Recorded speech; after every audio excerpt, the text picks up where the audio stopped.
Surgery కంటే hospital bill అంటేనే భయం. అదే మధ్య తరగతికి అందుబాటు ధరలో వైద్యం. Medistar hospitals. సో మరి మీకు వర్మ గారు ఎప్పుడైనా మీ జీవితంలో గిల్ట్ ఫీల్ అయిన సందర్భాలు ఉండుంటాయా? తప్పకుండా ఉండుంటాయి. సో 100%. కానీ ఇప్పుడు అదే మీరు డీల్ చేసేది ఏదైనా సరే ఫైన్గా. ఇప్పుడు కోపం ఉందనుకోండి, కోపంతో ఎలా డీల్ చేస్తారు? నేను కోపాన్ని జయించని నేను అనుకున్నాను. ఎందుకు జయించాను? దానికి రీజను కోపం అనేది ఇంకొకరికి ఇంపార్టెన్స్ ఇవ్వటం. అతని మొలాన ఆమె మొలాన మనకి ఇలా జరిగిపోయింది అంటే నన్ను కంట్రోల్ అంటే నా ఎమోషన్స్ని కంట్రోల్ చేయడానికి ఇంకొకరి అవకాశం ఇచ్చాను అని ఒక రియలైజేషన్ వచ్చినప్పుడు నా కోపం అనేది పోతుంది. గిల్ట్ అనేది స్టార్టింగ్ పాయింట్. గిల్ట్ ఎక్కడ? మనం చేసిన ఒక ఎక్స్పెక్టేషన్, మనం ఇచ్చిన ఒక ఎక్స్పెక్టేషన్ నుంచి మనం బ్రీచ్ ఆఫ్ కాంట్రాక్ట్ అవుతాం. ఒక విధంగా చూస్తే ఇప్పుడు భార్యాభర్తలు విడిపోతున్నారు అనుకోండి, అందులో ఒకళ్ళు తీసుకుంటారు డెసిషన్. ఆ డెసిషన్ తీసుకున్న వాళ్ళకి గిల్ట్ ఉండడానికి ఛాన్స్ ఉంది. ఎందుకంటే వాళ్ళు తీసుకున్నారు, నువ్వు లేకపోతే నేను బతకలేను, నువ్వు నేను ఒకటే అని. మీరు డ్యూయెట్లు పాడకపోయినా అలాంటి మూమెంట్స్ మీరు చేసుకుని సడన్గా ఒకళ్ళు విడిపోవాలని తీసుకుంటే 100% ద పాయింట్ ఆఫ్ గిల్ట్ వస్తుంది. అవును. కానీ ఆ గిల్ట్ కోసం ఏంటి వాళ్ళు కాంప్రమైజ్ అయిపోయి నిమిషం they will keep on suffering. Torturous process. దాని బదులు తప్పు చేసాం అని ఒక స్టేట్మెంట్ లాగా అనుకుని దాన్ని కట్ చేసేస్తే ఆస్పెక్ట్ ఉండదు. గిల్ట్ అంటే లింగరింగ్ ప్రాసెస్. గిల్ట్ అనేది పోదు ఇప్పటికి. దాన్ని మనం పట్టుకుని వేలాడుతూ ఉంటాం. సో ఇప్పుడు ఫర్ ఎగ్జాంపుల్ నా ఫ్రెండ్ ఒకడు ఉన్నాడు, ఆడు పెళ్ళి అయింది. పెళ్ళి అయ్యి ఒక పర్టికులర్ టైంలో something happened with his wife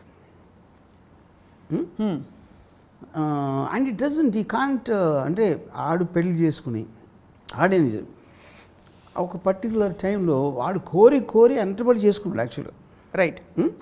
ఒక పర్టికులర్ టైంలో విడిపోవాలి అంటే తన మీద ఎందుకు విడిపోవాలి అసలు? వాడికి ఏదో కారణాలు ఉండొచ్చు, ఉండకపోవచ్చు, లేకపోతే ఉట్టి ఈ అమ్మాయి ఎగ్జిస్టెన్స్ వాడికి నచ్చకపోవచ్చు ఫర్ సమ్ రీజన్.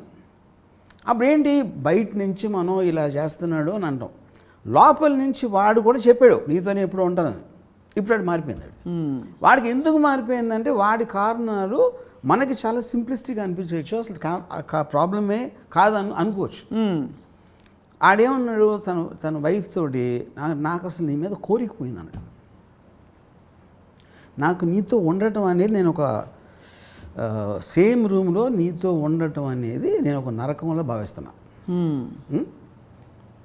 అని అలాగా మాట్లాడి. అది ఎందుకు మాట్లాడి అలాగా? He just wants to cut off. కానీ ఇలా చేయకూడదు, ఇలాగే ఉండాలి అంటే ఎక్కడో అక్కడ ఇద్దరికీ ఒక టార్చరస్ ప్రాసెస్ అలా వెళ్తూ ఉంటుంది. చాలామంది దాంట్లో బతుకుతారు. అవును. ఆ డెసిషన్ ఒకటి తీసుకోలేక, డెసిషన్ తీసుకుంటే ఇద్దరు they can go different directions. So ఆ ఎనాలిసిస్ చేయగలిగినప్పుడే మీరు గిల్ట్ ఫీలింగ్ని జయించగలుగుతారు. ఇప్పుడు మీరు అన్నారు కదా జీవితాంతం నీతో ఉంటానని చెప్పి వాళ్ళిద్దరు అనుకున్నారు. అదే పెద్దలు చెప్పారు కాబట్టి పెళ్ళి అలాగే అవుతుంది. ఆ తర్వాత ఉండలేకపోతున్నామే, మనం మాట ఇచ్చి మాట తప్పామనే గిల్ట్ ఉంటుంది కదా. సో మరి పెళ్ళయ్యేటప్పుడే ఏం చెప్పాలంటారు అయితే గిల్ట్ రాకుండా? తర్వాత ఇప్పుడు ఎక్స్పీరియన్స్ అయ్యింది కాబట్టి రైట్. నెక్స్ట్ టైం మీరు చేసినప్పుడు అలాంటి రిలేషన్షిప్ వెళ్ళినప్పుడు, ఇప్పుడు నేనున్నాను అనుకోండి, నేను ముందే అన్నీ చెప్పేస్తాను.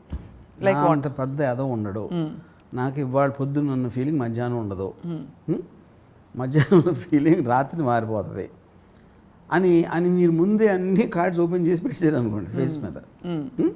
అప్పుడు అట్లీస్ట్ మీ ఎక్స్పెక్టేషన్ ఇలా ఉంటే అంటే అన్నమాట నిలబడడు అని ముందే చెప్పేస్తే మీకున్న రిలేషన్షిప్ కూడా అక్కడి నుంచి స్టార్ట్ అవుతుంది. ఇప్పుడు ఐన్ ర్యాండ్ గిల్ట్ గురించి ఏం చెప్పుంటారు? See that is very interesting question because Ayn Rand I believe that she never felt guilty at all for anything. Very interesting question, కానీ ఇప్పుడు ఆలోచించలేదు. But now I realised why.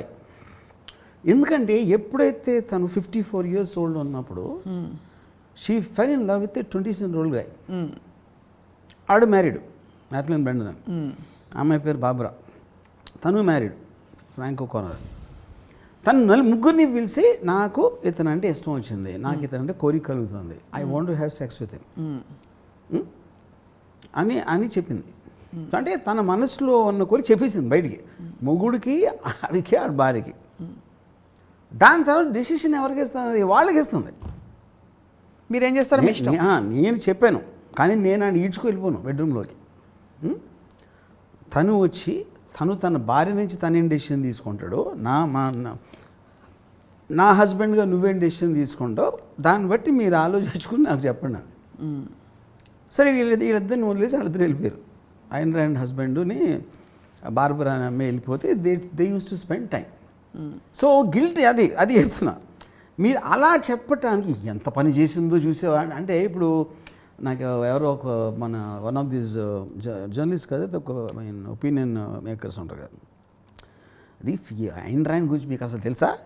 55 years ఉన్నప్పుడు 27 అంటే అది మీరు మోరల్ ఆస్పెక్ట్గా వస్తున్నారు. ఐన్ ర్యాండ్ 54 years 27 హస్బెండ్ అంటే you are again coming in to the same thing without being in the shoes. నాకు తెలుసుగా. ఓకే. సో బేసిక్ పాయింట్ ఏంటంటే truth is the ultimate killer of guilty feeling. Right. ఏది మీకు చెప్పుకోగలగాలి, అవతలలో కూడా చెప్పే ధైర్యం ఉండాలి. That is what the only thing which will kill guilty feeling. Right. And don't forget to subscribe to iDream. And for more videos, Please subscribe to iDream. Please subscribe to iDream. Please subscribe iDream. And please subscribe to iDream. For more videos, subscribe to iDream. please like, share and subscribe to the channel. Congratulations, iDream. Subscribe to iDream. Subscribe to iDream. So subscribe to iDream Media. iDream ki iDream team andarki huge congratulations. Please subscribe iDream Media. Please subscribe to iDream. Subscribe iDream. Please subscribe to iDream.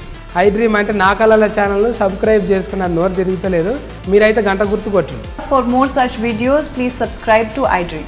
Subscribe to iDream. Please subscribe to iDream. Please subscribe iDream Media. Please do subscribe to iDream. Please subscribe to iDream Media. For best entertainment and information, please subscribe iDream.